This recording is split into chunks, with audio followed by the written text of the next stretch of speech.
Hey everyone, Chef Sherri here, and I was just out in the yard doing some yard work, taking advantage of the unseasonably cool temperatures we have today here in Colorado, and I had planned on grilling some pork chops for my lunch, but it also looks like it's about to storm, so I'm going to pivot and take you on the journey with me, because I'm going to teach you a couple techniques that'll make it easy for you to come up with tender, juicy pork chops, which, as anybody who's cooked pork chops knows, can be hard to do. They are typically a very tough meat because they have such little fat in them, but I'm going to show you how to sous vide it with a reverse sear. Here we go. Okay, as you can see, I've got everything ready to go. Another simple meal, thanks to the fact that we've already got a delicious, healthy sauce ready to go. And this is the Herbed Cranberry Fig sauce that we're going to be using today.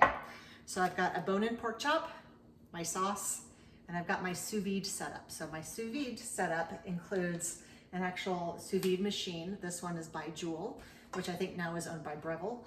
And then just a pot for some water, and I'll show you what we're going to do with that in a bit. But a little bit about sous vide. It has been around for a long time. It has only become popular in the mainstream the last, I'd say, probably 4 or 5 years. But for many years prior to that, restaurants would use it to get their meats ready ahead of time. And what you do is you bring it up to a certain temperature so that it can be held there constantly without drying out the meat, without making it too tough. And then when customers would order their meat, they'd pull out the meat, they would finish it off in the pan or the grill or whatever. And you're gonna see that's what we're gonna do today. And then they'd be able to serve it. So this is how you could do a lot of meals with a quick turnover while still producing quality dishes. Today we're gonna take a pork chop. We're gonna vacuum seal it so that all the air comes out. That helps it stay sunk in the water. If you don't have a vacuum sealer, you wanna put something with weight in the bottom, like some pieces of your silverware or just something heavy, or sometimes you can even clip it to the sides to make it stay down. But we're gonna use a vacuum seal bag. You're gonna see all we're gonna do, take our pork chop, no seasoning, no anything like that needed. When you use a vacuum sealed bag, you want to make sure that you've folded down the edges so that they don't get wet. If they get wet, it makes it harder to seal.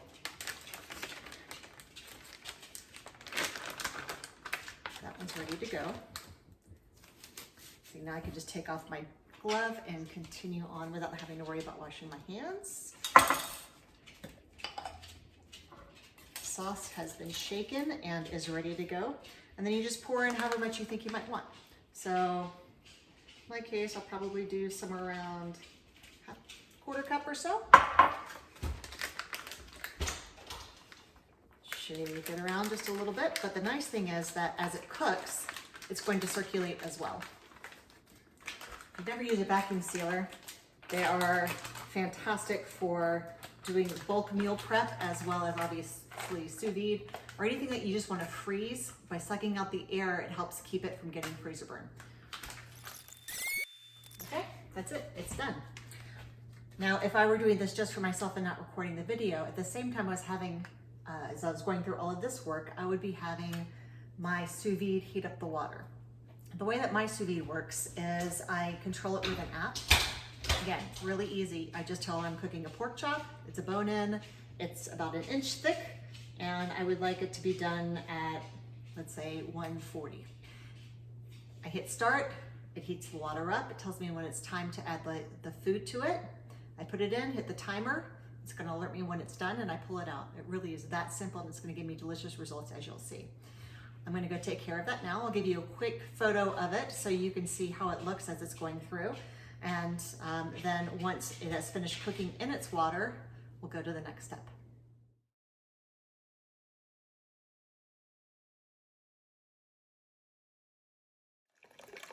Okay, the water is heated. Isn't that a nice sound? Oh, like a water fountain. Anyway, all you have to do now, add the meat, and it goes. And I will reposition this after I put down the camera for a little better coverage, but that's actually got it. There we go. Now it just stays under there for the cook time, and it's gonna let me know when it's ready. See you then. And it's done. I got the notification that it was all cooked. Here it is, safely sealed in its bag still and very tender. Now, I could eat it just like this if I wanted to, except I want to get a sear on it. So what I'm gonna do is cut it out of this bag, put it on the block, dry it off on both sides, because in order to get a good sear, the meat has to be dry.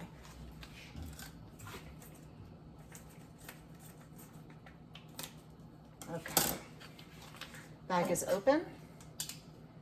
Tongs. By the way, you'll notice that I have everything that I need here ready to grab. That's not a coincidence. It's called mise en place. Literal translation is mess in place, but when it comes to cooking, what it means is that you have everything you're going to need to complete your dish ready to go right there at your fingertips. So I am going to pull this guy out, save all of the little bits of herb cranberry sauce as I can. Put it down. Now I'm just going to put my bag of leftover sauce off to the side. And dry this off. Just give it a good little pat. And again, I'm not looking to cook this. It's already cooked. I just want to get it a nice crispy sear on the outside.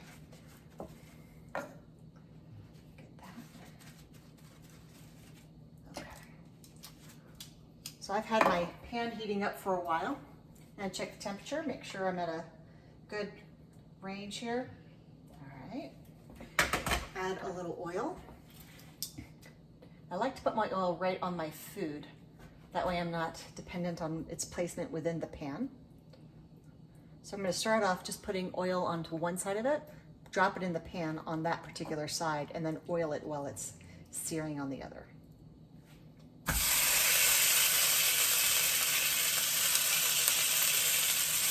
I know you can hear that. So again, I'm gonna probably turn it up a little bit since the temperature will drop. But again, as it's cooking, I'm gonna let it do the sear, and then when I flip it to sear on the other side, I'm going to go back and I'm gonna add this to the pan as well so that it starts to thicken. As it cooks, right, it releases juices, which then dilutes your sauce. I wanna be able to reuse this, so you don't have to get rid of it. I'm also going to grab my screen for the pan to help keep splatter from happening. If you don't have one of these, I highly recommend it. They're like $10 or something. Good for any time that you're making bacon or anything that splatters. Yep. So it is still searing. We're going to fast forward to this next part so I don't make you wait.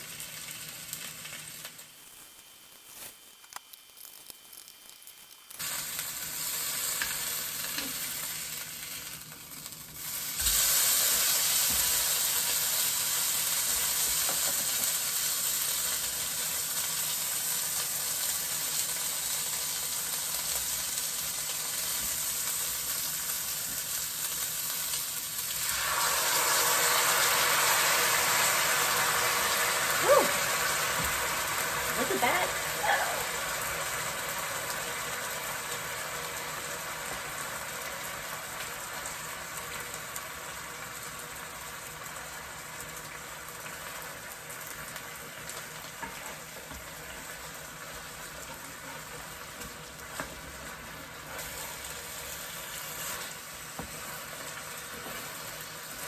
So you see how all the liquid is evaporating back out? And pretty soon it'll be the consistency of the sauce like you first poured into the bag when you went to put it in the sous vide. See? It's back.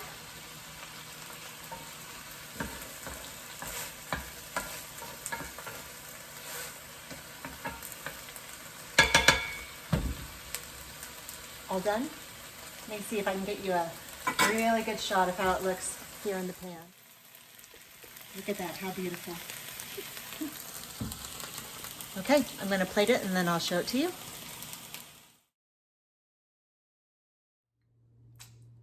Aren't I the lucky one who gets to have this for lunch? It smells so good. I'll bring it up so that you can get a better idea of how it looks in person. Amazing. But of course, the real test is, how does it taste? How does it cook? I want to slice this open so that you can see that even the searing, let me find a good spot without a lot of fat. Let's come here. Oh, look at that, just cuts so easily. You can see even with the searing, there's still a little bit of pink on the inside, which is absolutely okay for pork. At one time, pork's internal temp safety was thought to be 165, but they've realized it's now 140. So anywhere from 140 on up, you are safe. Don't be scared if it's a little bit pink on the inside. This got to 140 in the sous vide, and then with the searing, probably brought it up to about 145, not quite 150. All right, let's see. Some of my sauce, and see how the sauce thickened back up so nicely, just with that little bit of time in the pan.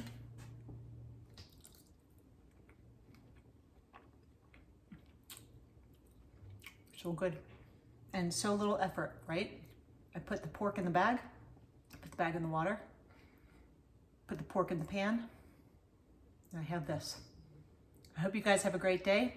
Reach out if you have any questions. Hope to see you soon. Hi again. I realized as I was eating my lunch that I should probably clarify one thing about the temperature. When you sous vide it, going to 140 is fine. It has to do with how long it cooks for. If you're cooking it in another method, such as the oven, pan, grill, whatever, you want to go to at least 145. And then, of course, do the standard resting of the meat somewhere around 3 to 5 minutes or so before you eat it. And that will be safe. Sorry if I confused you. Hope we're all good now.